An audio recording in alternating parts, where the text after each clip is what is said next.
بسم الله، اللهم صل وسلم على رسول الله. كنتمنىكم اخواتي تكونوا في احسن الاحوال يا رب، وانتم كتشاهدوا هذا الفيديو. هذا مرحبا بكم في فيديو جديد مع وصفه جديده. كيف العاده دائما السهل والبسيط في الوصفات. اليوم كاقتراح نحضر معكم اسهل واروع خبزه اللي غتوجدوها بطريقه اللي سهله واقتصاديه وكتخرج ما شاء الله عجينه جوج خبزات كبارين. هكا تسجلوهم عندكم، يعني في اي وقت تقدروا انكم تحضروا هذا الخبز هذا. كيف ما تشوفوا معايا غنبداو بسم الله. في هذا الاناء درت نصف كاس ديال سكر سنيدات، تقدروا ديروا غير 2 معالق كبار فقط. غديروا ربع كاس ديال زيت نباتيه، كاس حليب يكون دافئ، وجوج كيسان ديال الماء اللي حتى هما دافيين. كيف ما كنعرفوا حنا دابا في وقت البارد، يعني ضروري يكون الماء دافي جيدا. هنا عندي ملعقه صغيره مملوءه جيدا ديال الملح، وعندي هنا ملعقه كبيره مملوءه حتى هي خميره فوريه او خميره حبيبات للمتوفر. صافي غناخذ انا هاد الملعقه هذه وغادا نخلط جميع المكونات جيدا حتى نحس بهذاك الخميره دابت. عاد غادا نضيف الدقيق. كيف ما تشوفوا معايا هنا غادا نضيف واحد كاس ديال الفينو، اولا حتى الا كان عندكم قمح يعني ديال الزرع، من الاحسن انه يكون يعني تغربلو تحيدوا منه النخاله. تخليو غير يعني هكا الدقيق كيكون حتى هو صافي او خام. صافي وضيفوا عوض هذا الفينو هذا، يعني من الاحسن. هنا غادا نضيف في الدقيق الابيض بالتدريج كيف ما كتشوفوا معايا. راه دغيا كتوجد ما شاء الله هاد المكونات او هاد المقادير اللي عطيتكم، راها كتخرج لكم جوج خبزات اللي كبارين ماشي صغار. صافي انا كنبدا نضيف في هذاك الدقيق وانا كندخلو في العجين جيدا. يعني هنا ما تضيفوش الدقيق كدفعه واحده، ضروري تضيفوا بالتدريج باش ما تقصحوش العجينه. وهاد الطريقه كيف ما كتدخلوا الدقيق بالدفعات وكتدخلوا مزيان هكا، يعني بحال كتعجنوا نيت العجينه، يعني بلا ما انكم تحتاجوا تدلكوها. صافي انا بديت حيدت هذيك الملعقه ودابا غندخل هذاك الدقيق مزيان حتى نحصل على عجينه اللي كتكون ما قاصحاش وما مرخوفاش بزاف. هذا هو القوام اللي خاصكم تحصلوا عليه بهذه الطريقه هذه. ما تحتاجوش نهائيا انكم تدلكوها. دابا غنوريكم غير القوام ديالها كيفاش كتجي من الداخل، يعني غير غنديها وغادا نجيبها كيف ما كتشوفوا بهذه الطريقه هذه. صافي وغادا نخليها تخمر مده ربع ساعه على حسب يعني الجو عندكم، يعني قد ما انها خمرت قد ما مزيان. صافي كيف ما شفتوا راني ما دلكتها ما حتى شي حاجه. دابا غنوضعها في داك الاناء ونخليها تختمر حتى يتضاعف الحجم ديالها. انا خدات من عندي يعني ربع ساعه لقيتها دغيا خمرات. صافي بهذه الطريقه هذه حتى الى ما كيخمرش لكم الخبز او اي بريوش، من الاحسن شعلوا الفران وطفيوه يعني حتى يطفى، وخشوا فيه هذا الاناء راه بالزربه انه يعني غيتضاعف او لا غيخمر معكم العجين. صافي هنا غادا نهبط هذاك الهواء اللي كيكون في العجين من الداخل، وغادا نقسمها الى جوج كريات كيف ما شفتوا معايا. راه ان شاء الله نخرج منها جوج خبزات اللي هما كبارين في الحجم ماشي صغار. تقدروا انكم ديروهم على شكل البريوش، يعني هذا العجين هذا انا كنحضر به حتى البريوش، يعني رانا يعني العجينه اللي ناجحه 100%. يعني كيف ما كتشوفوا معايا راه كتبان لكم واحد الفقاعات باش تعرفوا العجينه انها راه ارتاحت، وفي نفس الوقت انها كتبان لكم يعني بحال مدلوكه مزيان.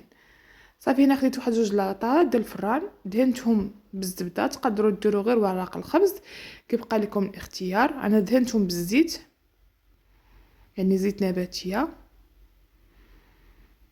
يعني نوريكم يعني الخبزه الاولى الخبزه الثانيه.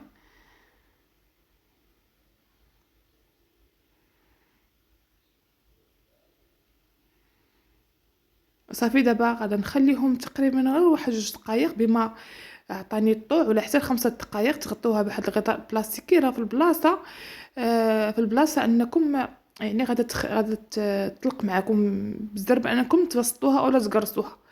غير انكم من تبغوا تقرصوها الا بدات كتلتصق لكم، من الاحسن ما ديروش الزيت، ديروا غير الحليب، شويه الحليب اولا الماء اللي كان عندكم، وفزقوا بايديكم وبسطوها بهذه الطريقه هذه كيف ما كتشوفوا معايا. راه دغيا كتبسط وما شاء الله كيف ما قلت لكم كتعطيو واحد الحجم اللي هو كبير. صافي انا خديت هذا الكاس هذا يعني غير باش ندير كشكل تزيين، يعني باش ما تجينيش على شكل خبزه كيف ما كنحضروا يعني المعتاد. خديت هاد الكاس هذا وكندير به هاد الدوائر، يعني كل دائره كندير نصفها دائره حداها. يعني راه الصوره راه واضحه في الفيديو. كيف ما قلت لكم هذا كيبقى كتزيين، تقدروا تجروها غير بالموس، تفلحوها بالموس اولا باي جراره عندكم، كيبقى لكم الاختيار. انا غنستمر كامل بهذه الطريقه. يعني هاد الخبيزات هادو صراحه راه يمشيو معكم مع الحلو مع المالح، حتى الا درتوهم مع الحلو المالح عفوا، نقصوا هذيك الكميه ديال السكر، ديروا غير 2 معالق كبار فقط. انا هنا درتها بحال شكل البريوش، يعني بحجم كبير، يعني هكا تعمرهم بالشكلاط بالمربى لوليدات المدرسه صراحه. جد عمليه بزاف، يعني كتريحكم من شحال من حاجه، حيت كتجي صراحه قوامه بحال شكل البريوش بحال الكرواسه. ان شاء الله تجربوها تولي معتمده عندكم، وان شاء الله حنا مقبولين على شهر رمضان. لما لا انكم يعني هكا تجربوها وعودوا يعني حضروها يعني في اخر لحظه، وحطوها في مائدة الإفطار. كيف ما شفتوا معايا هنا راني دهنتها غير بالحليب، الا بغيتو دهنوها بصبر البيض من الاحسن باش تعطيكم هذاك اللون الذهبي من الفوق. انا دهنتها غير بالحليب فقط، هنا ما كانش متوفر عندي البيض ما درتوش. اذا كان عندكم البيض ديروا غير صفر بيضه مع قطرات من الخل ودهنوها، راه غتجيكم وجهها صراحه عاطي واحد لون اللي مذهب وزوين بزاف. انا هنا رشيتها غير بالبافو اولا بالخشخاش، حبه الخشخاش. نتوما كيبقى لكم تزيين اختياري، ديروا الزنجلان، ديروا حتى يعني اللوز ايفيلي اولا كاوكاو ايفيلي، كيبقى لكم الاختيار. هنا بعد ما ضعف حجمها شويه دخلتها الفران يعني على 180 درجه، خليتها طيب على خاطرها. هذه هي الخبزه الاولى. صراحه الخبزه الثانيه يعني ما صورتهاش معكم مع صافي، يعني على حسب الاضاءه كنبغي يعني نصور قبل ما هكا ما تبقاش يعني الاضاءه تولي مظلمه. انا الخبزه الثانيه راه باقا كطيب في الفران كيف ما كتشوفوا معايا، يعني ما شاء الله راه كتخرج كميه خبزه كبيره يعني حجم عائلي. تقدروا المكونات اللي عطيتكم ديروه نصفهم، يعني عوض ديروا 2 خبزات ديروا غير خبزه وحده. كيبقى لكم الاختيار.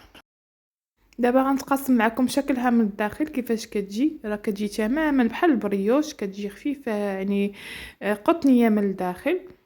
ان شاء الله الوصفه راه تجربوها وغتنال استحسانكم. كيف ما قلت لكم يعني جربوا الوصفه وسجلوها عندكم حتى توجدوها في رمضان، يعني في اخر لحظه دغيا كتحضر. كنتمنى اخواتي هذا الفيديو ينال استحسانكم، وما تنسونيش بدعمكم وتشجيعاتكم محفزه. لايك للفيديو اكيد فضلا منكم، وحتى الاشتراك في القناه والمشاركه الفيديو مع الاصدقاء والعائله. وشكرا لكم، الى اللقاء.